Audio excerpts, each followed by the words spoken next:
place between midnight and 1 a.m. Events occur in real time.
2-year-old, and at this point, the 2-year-old was apparently found in a spa in the backyard of the residence here. She's been transported to the University Medical Center, and at this point, we don't know what her condition is, but it looked pretty serious. Any advice for parents with 2-year-olds running around with a spa? Yeah, 2-year-olds or any young child that's anywhere near a pool or spa or any body of water need to be properly supervised at all times. You can't afford to let your children be unattended, even for a minute or two. That's how tragedies like this happen. So what are you guys doing now? At this point, we're conducting an investigation and waiting for University Medical Center to let us know what the condition of the young girl is. If the kid is dead, is there any possibility that charges could be placed against anyone? At this point, it's too early to tell about that. Could you give me a foul play or anything like that? Or? At this point, it doesn't appear that there's any issues of foul play. It's more than likely going to wind up being a very tragic accident and drowning because the child was left unattended. Is this the family's house where the baby was, or is the baby come from somewhere else? I don't have that information right now. Kind of early, and the other officers are investigating that. Could you give me a recap of what units found on scene as they arrived? When we arrived on the scene, the fire department was here with the 2-year-old in the backyard performing CPR on her. And is this a Russian family? Was there some kind of communication problem during the in any of this event? There were some language barriers here, but there were family members that did speak English and Russian as well that were able to translate for us. And could you state your name and spell your last name for me? Lieutenant Dan Daley, D-A-I-L-E-Y. Thank you very much, sir. You're welcome.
Okay, just after midnight, we got a report of an downstairs apartment fire at the Heritage Glen Apartments. We're on White Rock Road in Rancho Cordova.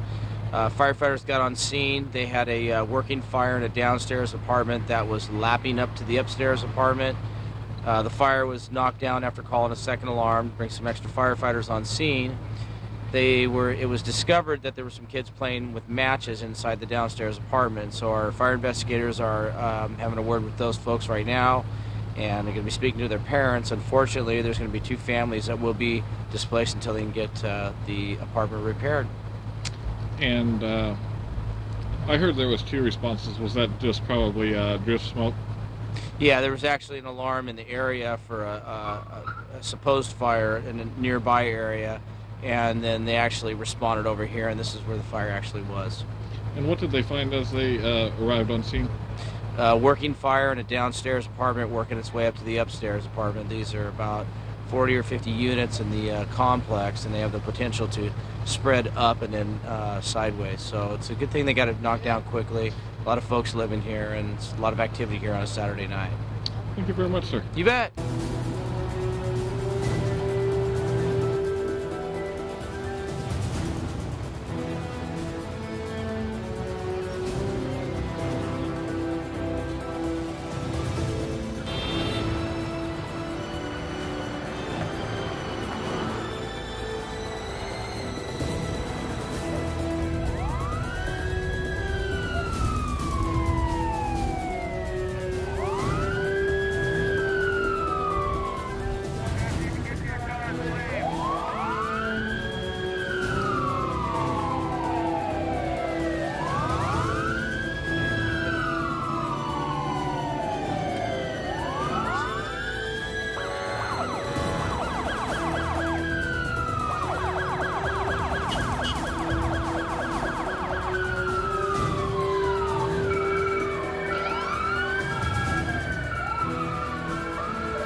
bust my fingers. I did saw 4 that. times with the Oh, this was oh, that one. Right. You're going to Alfsen area? I'm going to Walmart. I'll go see you at Alfsen.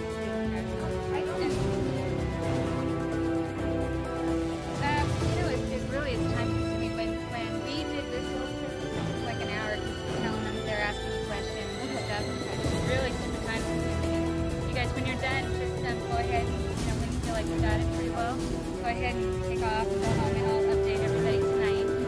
Hopefully, Good Morning America may be doing an interview as soon as Tuesday, and that'll be a big thing. And Steve's getting the website up, and that'll be on. So we got a lot of things that are going, so it's really good. Do you guys have enough? I don't know what you're doing. Okay, it's been okay. So, don't put the other her favorite color.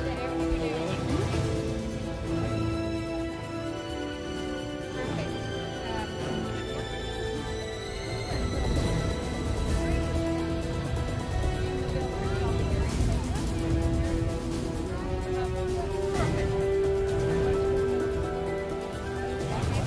I've been so good about nice and straight.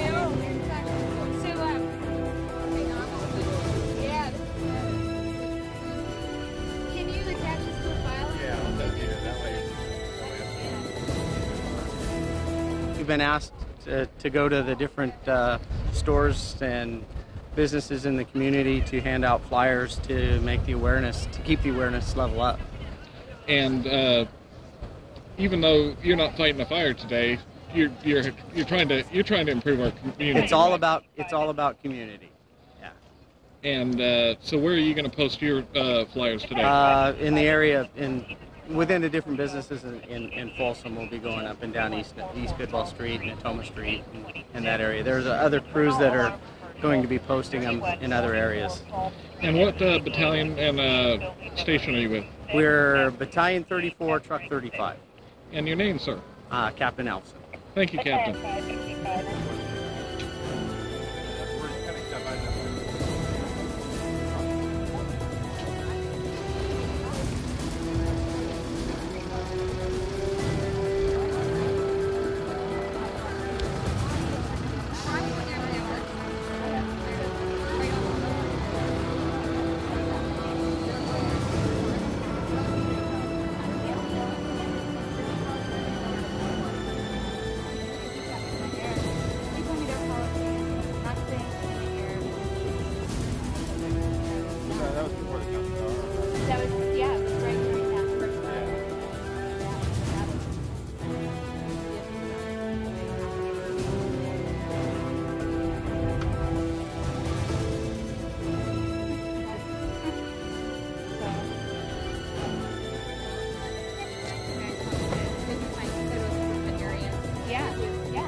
Then you want to stay with me? I mean, do you want to go with me over to Ellis stores and stuff? Okay, that'd be good. Okay. Just briefly, can you tell me a little bit about what today was all about? Well, today was a flyer rally, and what we did to get a hold of everybody, we've got some people that are in charge of the phone trees and set a central location and a time, which is the 24-hour gym where we found her car. We figured this is probably the best place to start. And get people to show up, handing out flyers.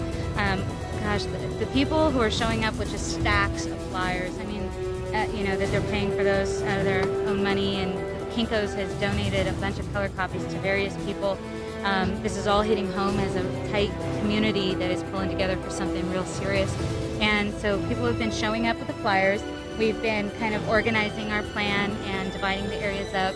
And just now everyone is kind of hidden in their cars to go hit different areas of town that may not be saturated with flyers yet. What is saturating with flyers? Is that why? What do you think is going to happen? Is that? Well, one thing we're hoping is that maybe somebody will look at the picture and remember something. Somebody will remember this parking lot and remember her car. Somebody may remember a conversation that they overheard. Somebody may know parties that are involved or they think may be involved and start to remember key things that were talked about. It's also to show, how many people love this woman and care about this woman, and they want to resolve this as soon as possible. It sounds that you were talking. I just overheard you were talking about people are coming out from. She's worked places like 5-6 years ago, right? Right. She's been a nurse as long as I can. I started back with a local ambulance company, AMR, years, I don't even know, it must have been like 1992. And I remember her she was a critical care transport nurse with us years ago. And I know that she's worked at Marshall Hospital. She has worked at Mercy San Juan Hospital. She has worked at the old American River Hospital when there was American River there. And, the last 15, 17 years, I'm not sure the number exactly, she's been at UC Davis in the ER. And at the press release that we had with the Sun Foundation, nurses showed up in their scrubs from these hospitals just to give their concerns and their efforts, and it sends chills of your spine that so many people are pulling together, and they're donating whatever their resources from work. They're donating their husbands and their wives and their family members that are just kind of, they're in this whether they want to be in it or not. I mean, all what of got our... you into it? I mean, how close are you with her? Very close. Jan was at my wedding in December. We've got a tight little group where we do spend a lot of our time outside of work together. You got to realize, as with the EMS agencies and such, we have long shifts together, and it's emotionally draining. We are taking care of very sick people at work, people who have, had great deals of misfortune and tragedy in their lives, and we pull together close with not only with these families, but we give each other such emotional support just to get through every day on the job. So we've got a real close emotional tie in the first place. It's been rocked. Oh, it's been rocked. And you can, if you were to show up over there and interview anybody who works there in the ER, let alone, anybody in-house, people who weren't even close with her, they're all upset, and it's very surreal. It's hard to imagine. You hear these things on the news, and you just think, wow, that's such a terrible thing that happened. But then to have it happen here in Sacramento. Did you think a week later you'd still be? I was hoping there would be resolution before now, and I was hoping that there'd be resolution before now. Each day that goes by, you wonder if you're getting closer or if you're getting farther, and that's not for us to know. And there is a big investigation going on, and the details to that are not for us to know. The only things that we can do is a lot of the footwork in getting the public eye aware of this, so that they will make that phone call and to give information up if they have any information. I guess my last question is the possible scenarios that are out there and the one that seems so likely. It's devastating. It's absolutely devastating, and you wonder, I can't, the other night I got real upset for the first time thinking, I don't even want to, you can't help but think. I don't know if everybody else can relate to this, but I can't focus on anything. In my own job, I can't focus. I can't. It's one of those things, where you're putting the peanut butter in the refrigerator kind of thing. You don't really realize how much time has gone by or what you're supposed to be doing. Your daily activities are totally neglected. Your family is totally neglected. You're short-fused, and it's. Have you spoken with him? I have not, but I was never close. I was never good friends with him prior to. So, just due to the circumstances, we're leaving all of those avenues alone. People who want to help us out, I've made myself available, and UC Davis has made themselves available with phone numbers and emails that people are more than welcome to contact us. We just don't have the time to start looking in areas where we should be going. Last question: what can we expect from you tomorrow or next week, or what? What's your next step? Well, I'm trying to, I think it's good to give people a rest in between things like today. Everybody's going to spend a few hours in covering areas of town with the flyers, but even though it's just walking around putting up flyers, you know, it's really emotionally draining to go home and your mind is wandering about a million things. So I think it's good to let a day of rest go by, rest, be with your family, think the thoughts, and then come together again once you've had a rest and have a new plan or a new area of town. There will be a website that's coming up soon. You know, people are working on things like that. There's a lot. Remember, it's going to live long. Oh, whatever this is not a missing person that's going to go away. I mean, really, that's like something that's going to be in the public eye as long as we possibly make it. As long as we can. Yeah. I mean, I pray for resolution soon, but even without the resolution, this is going to be ongoing. I mean, whether there's days of rest in between or not, this is going to be ongoing until we find something out. Because we all know her too well. We said she did not get up and leave. This is not like her. She did not get up and leave. And at the same time, and this is our opinion. I want to make sure you know that this is our opinion. She did not get up and leave.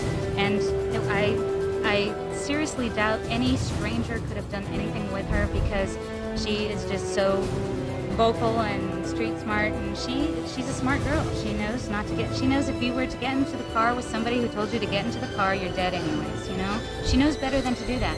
And so my feeling is that, you know, if something has happened to her, that maybe she was with somebody that she knew or was comfortable with. But I don't think that whatever happened, I don't think she feared her safety initially. And you know, that says a lot right there. And that makes me think that there are people who can be making some phone calls right now. There are some people who maybe know something that was going to happen, or have just in daily conversation with other people, maybe heard something that is sitting uneasy on their conscience. And that's what we're hoping for, is that for that person, whether if they think it's important or not, that they make a phone call. Do you have a preferred contact number? We have a hotline phone number that we're passing out to everybody, which is 734-1370. It's updated daily by noon, and that phone number is a resource to kind of find out where we're at with everything, and also find out what our plans are for the next upcoming couple of days, where we're going to meet and what time and what resources are needed. So that's the phone number we're asking people to call. It's 734-1370. And they can also leave messages on that phone line, and we'll try to return them as quickly as we can. But again, my name is Paula Green. Is that with an E or just? Just like the color green, okay. Yeah. But if anybody has any information regarding the case, to call the El Dorado County Sheriff's Department for that information. Okay. Thank you so much. Thank you very much. Yeah, thanks you guys. And you're handing out something new today. Yeah, this is something Lynn and I think hopefully she's going to have some other people helping her out with it. It's really not that. I think it's real. Okay, go ahead and start with your name and then tell me what you're doing out here today. I'm Eric Heichlinger with the Folsom Police Department. We're out here today just lending some support any way we can as community members and members of the police department, any assistance we can provide in finding a missing person. And do you guys have a contact number at all for your police department if there was somebody that had a tip? Yeah, the Folsom Police Department is 916-355-7231, and that'll get you right into dispatch. And you came out here today in hopes of some kind of resolution? Obviously some resolution. I think what everyone's hoping for is more media attention, more public awareness, so that we can try to find some leads and help locate the missing person. And could you restate your name and spell your last name for me? Sure. Eric, E-R-I-C, Heichlinger is H-E-I-C-H-L-I-N-G-E-R. Thank you very much, sir. You're welcome. You stopped at the school door? Okay. You want to do things like so that doesn't leave out quite well? I can put them on downside. Some of the doors, at least some of them. There's a lot of them that are on the inside.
Okay. See you later, guys.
About a quarter after 7 this evening, we received a call for a fire in the back of some structures here at 8200 Berry Avenue, just off of Power Inn Road. First arriving units found a severe access problem to a storage yard located just to the south of the buildings, and they found a palleted area that had a computer storage. They had a lot of computer type things, monitors, plastics, that type of thing, that was in the center of the storage area that was well involved with fire, and a lot of access problems. They had several fences to cut through and several lock gates to get into, and had to use a forklift to help move some of the material and stock off the side. So there was a little bit of access problem. So we called a second alarm because we had some very, very long hose lays to get back into the structure or the area where it was fire was at the most of it. Had a lot of problems with everything. Long hose lays, long leads. So we had a little bit of a staffing problem as far as getting access. That's about it. But other than that, there was no exposures, nobody hurt. We don't know what the cause of the fire is right now. The investigators taking a look through there. The area was fairly well locked up right now. We had a heck of a time getting into it, so we're going to look at, make sure that we know exactly what caused this fire before we leave tonight. How'd you get through the fences? We cut the bolts that hold the hasps, and we also cut some of the locks with bolt cutters. So, you know, we definitely had a pretty serious access problem, that's for sure. You know, and that kind of delays our response in there. And the fire was in a contained area. It's about a 20 by 30 or 30 by 30 area, and the fire pretty much just ripped through a lot of plastics, producing a large amount of black smoke that was seen from several miles all over the place. But the wind, even as stiff a wind as we had, it wasn't going to carry it into anything. There was nothing around the fire area to really carry the fire and carry it around to buildings or anything else like that, or any of the vehicles that are parked there. Mainly steel. It was just stacks of steel that surrounded the fire, so we're very lucky in that respect. What is in this smoke? Well, it's just typical, that's that black smoke. Basically, it's plastics burning, which a plastic is a basic petroleum-based product, so it's going to produce a lot of that black, you know, acrid type smoke. We're very lucky because we don't have any residential areas that are real nearby. It basically just goes up in the air and disperses really well. People can smell it probably, but as far as any type of hazardous materials or anything else like that, it's just normal plastic burning. I mean, it's bad enough, I guess, with just plastic burning, but it's not going to produce any bad irritants as long as you're not in the smoke. Considering that it's electronics and computer stuff, I mean, risk of having to have environmental crews come out and check? Well, we've got a hazmat team on scene right now. Truck 7 was called on the second alarm, so they're going to put their hazmat skills to use as soon as they can get everything kind of wrapped up. They're going to take a look at it and see if there is any sort of hazmat issue with us. I don't think there is at this time. We don't even have a real serious runoff issue. We used a fair amount of water, but nothing voluminous, a whole lot of gallons of water. So I think everything's pretty much contained to one little area. It sounds like, judging by the updates from our crews on scene and the battalion chief to the rear of the fire, that it's basically one giant heap of burnt plastic. So that's a good sign, and right now we'll just go in there and salvage it, overhaul it, make sure it doesn't, make sure it's completely out. Can we get a name and spelling, please? Captain Dave Whitt, WHITT, Sacramento Fire Department, Public Information Officer. Actually, I'm Battalion 2 today.